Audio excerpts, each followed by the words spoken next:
Hey, good morning, good morning. God bless you guys. Hope everyone's having a wonderful day. You know what? It's testimony time. God is really good.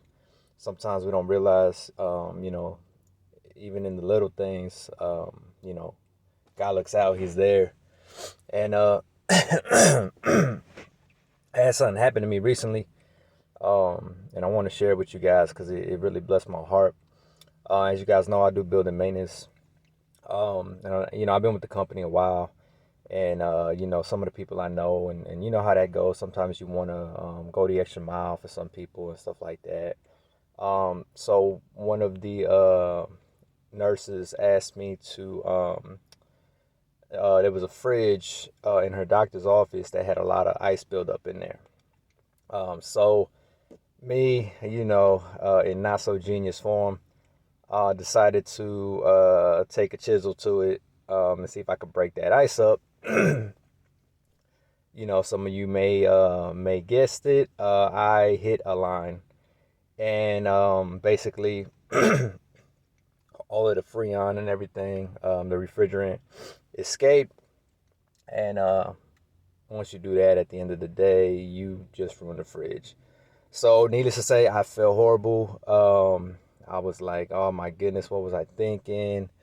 You know, I can make a million excuses. It was hot. It was the end of the day. I wasn't thinking clearly, but um, you know, hey, you live and learn, sometimes what's common knowledge to one is not to the other. And a lot of times I got to humble myself because I don't know if y'all know my testimony. I kind of got, blessed to be in this position. I kind of came in. I always like to say I found a crack. I found a window, and I kind of, made my way into this field. That's another testimony in itself. I don't know if I've shared it on this channel. If not, I might have to. I'll have to check, go back to the archives. So, yeah, I got over 100 videos. I got some archives now, so, um, anyways, so, I get the fridge out, I'm feeling horrible. And I'm like, you know what? I got to own up to my mistake. I got to get this man another fridge. And I get home. The nurse and everything was telling me, don't worry about it. It's fine. I know the doctor for years. He's gonna be all right. We'll figure it out. I'll get we'll get him another one or whatever. And I'm like, nah. She took some responsibility too because she's the one that asked me to do it. But I'm like, you know what? That's a cop out for me because I'm a grown man. I could have said no. I could have said that's something I'm not willing to do. But I decided to go and do it. So that was on me, right? So I immediately I get home after the end of the day, and I'm like, you know what? I'm gonna get this man a fridge. So my flesh is thinking, all right, where can I go get a cheap fridge? Walmart. Where am I not gonna break the bank? And then it's almost like a conviction came over me where I'm like, you know what? I'm already gonna sacrifice time and money. If I go get the cheapest fridge, all I'm doing is extinguishing the guilt that I have in my spirit. So I was like, you know what? If I'm going to do this, why not take the opportunity to bless this man? Why not take the opportunity to go the extra mile, right? And so I did that. Instead of going to Walmart or something, I went to Target and I got a better fridge than what he had, you know. And I'm like, you know what? Yeah, it's gonna hurt a little bit, but I gotta own up to my mistake, and I'm not just gonna extinguish the guilt. I'm gonna use it as an opportunity to be a blessing, and that's what I felt. Spoke to my wife about it. She was on board, and that was that.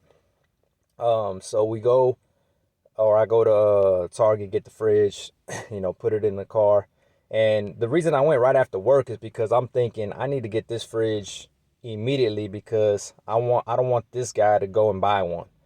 I don't want the nurse to go and buy one. I figure he's gonna come Monday or whatever, and maybe Tuesday. I figure if I was fast enough, I could beat him.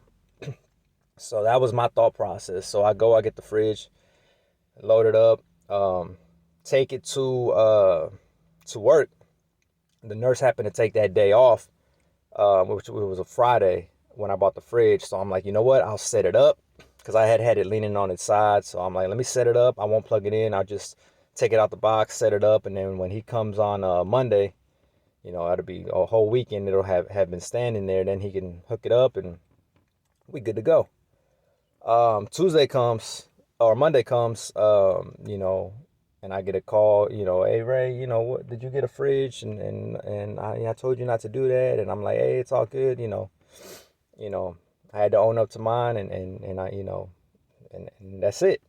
Well, they want me to come talk to the doctor.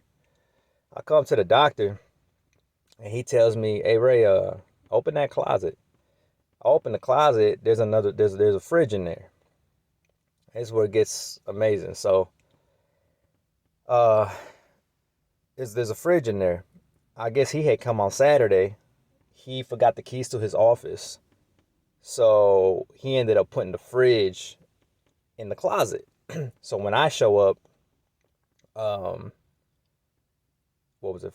I had already gone Friday. So the fridge was already set up in his office, but he didn't have the keys, so he didn't see it yet. So he puts the fridge in the closet. He comes in on Monday, he sees the fridge. This is where it gets trippy. He's like, did somebody set up my fridge? And the reason he's saying this is because he had purchased the same exact fridge that I purchased. Same make, same model, 100%. And this is where I feel God showed out, and where it's where this is where I feel like God really did something powerful.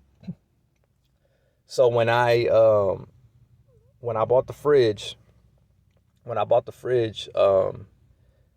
and I opened it and I put it up already and I threw the box out and everything, I counted it as a loss. You know what I mean? There's no way I'm taking it back.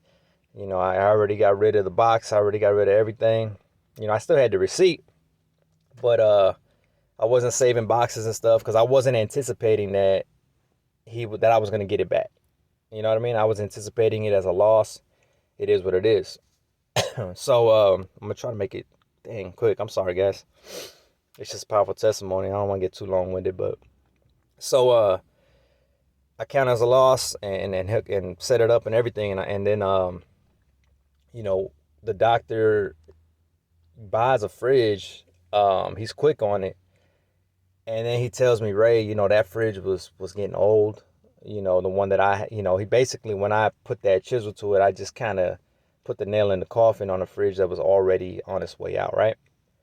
So he's like, Ray, like, I needed to get a new one anyway. You know what I mean? You don't worry about it. You didn't do nothing. He's like, can you take that fridge? And this is where it's amazing because the fact that it was the exact make and model, it was almost like God had re-gifted it to me and said, you're good, because now I could just take it,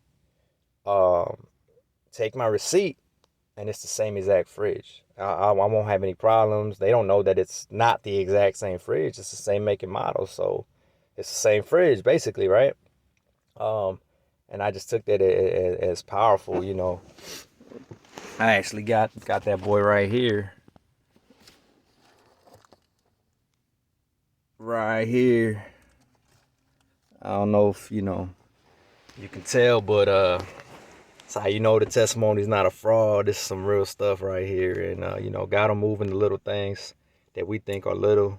And sometimes just to show you that he's there. Because we like to doubt, you know what I mean? It's just, there's plenty of people that doubted in the Bible. I was just learning in church, even John the Baptist, when he was in jail, he asked one of his disciples to go talk to Jesus and be like, are you really the one, or should we wait for another? And it's like, this man had baptized him and everything. And because he's in jail now, because John is in jail now, that he felt Jesus didn't do, come down with authority and stuff like that. He was a little put off and began to doubt, and we fall into doubt. And pay attention. God is showing out, in little areas of our lives. Keep your eyes open. And when you're in doubt, it's all right. It's all right. People in the Bible doubted.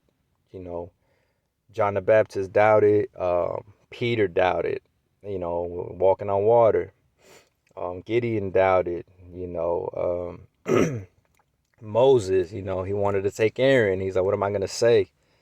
It's all right. I don't know why Thomas on. He make it seem like he the only one, and he got that stigma, that nickname attached to him. But nah, there was so many others, and if you one of them, I'm one of them. We do it. We do it. Just pay attention. God's trying to talk to us. He's trying to move in our lives. So I hope that testimony bless you guys. Sorry it was a little long-winded. I didn't want to miss anything. I thought the testimony was powerful, so hopefully it touches you. All right, God bless.